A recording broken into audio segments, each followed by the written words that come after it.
Hey y'all in YouTube world. So I did a short about the log siding and it did turn out absolutely wonderful. I do a lot of polyurethane, so I don't experience this very often, but every now and then you do get moisture built up, either after you've sanded and you're ready to apply your coats, or in between coats. I do like doing it outside. You can do it in a area that is well ventilated, so you don't get dust and dirt in it. But I like doing it outside. Just for one, I'm an outside person. For two, we're in Texas in the summer heat. You dry a lot faster. But anyways, so these came out absolutely great. But hopefully you can see it. These came out with a milky finish, right? And I should have known better. I was in a hurry and applied a coat in the evening thinking it was going to dry all night. I'll be ready for product the next morning. But the humidity, the moisture in the air of the night air gave me this milky finish. Now, so there's several ways to get it out. If you don't have a lot, you can, a lot of labor, and scrape it out. So I was able to, a little closer, I was able to scrape it out of some of the smaller spots. But so here I've got a much larger spot. Now, scraping it out is going to be a lot of labor on your hands. The plastic scrapers just don't do the job, or at least on more heavy duty wood like this. These are probably going to need 3 to 4 coats. Of course, on your first coat of polyurethane, it soaks in. So you're just trying to get the surface. I knew this was between my first and second coat, so I really just needed to get down to my first coat.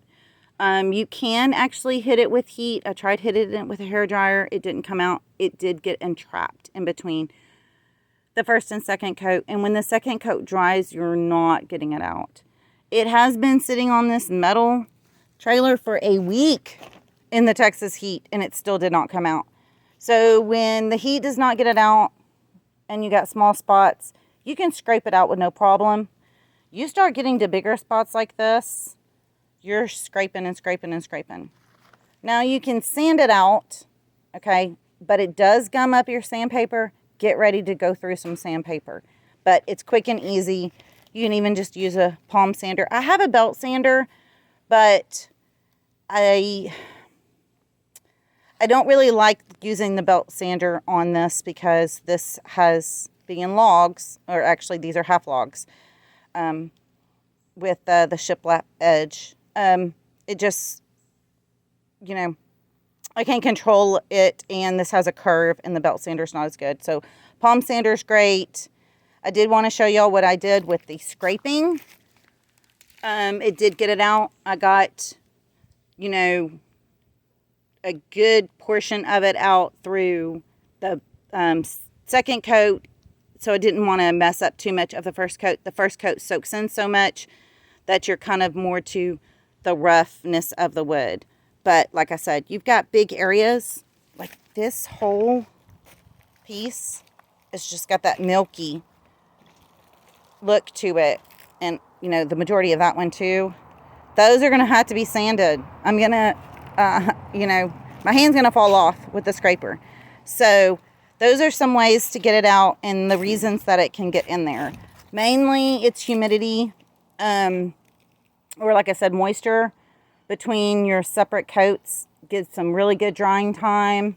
Like I said, I thought I was going to speed up my process, put one coat on in the evening, come back next morning. Hey, great.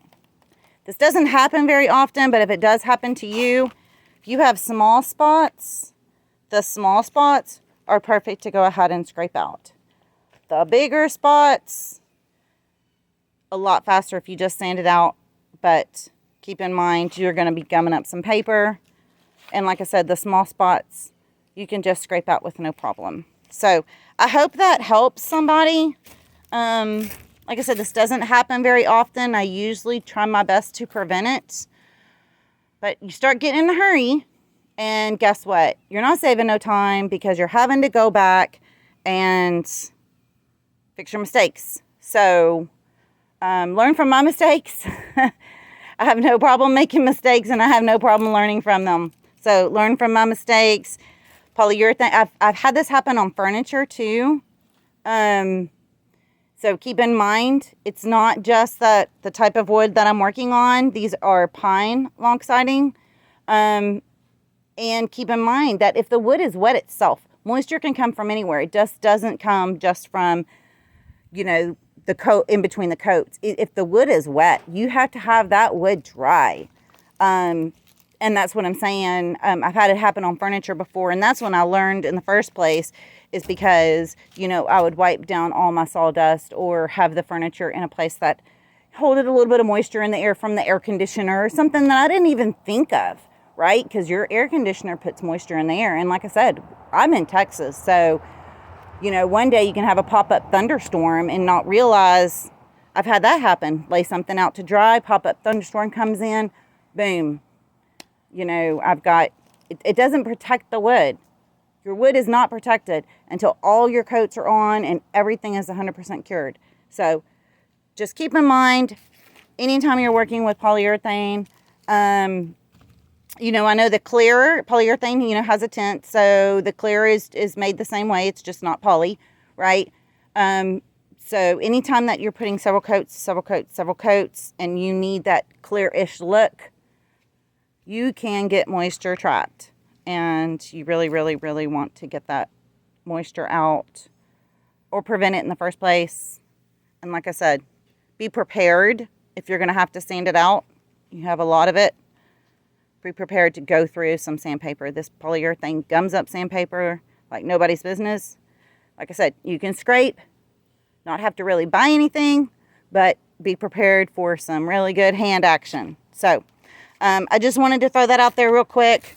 I didn't mean for this video to go that long, but I really want everybody to learn from my mistake. Good outside drying.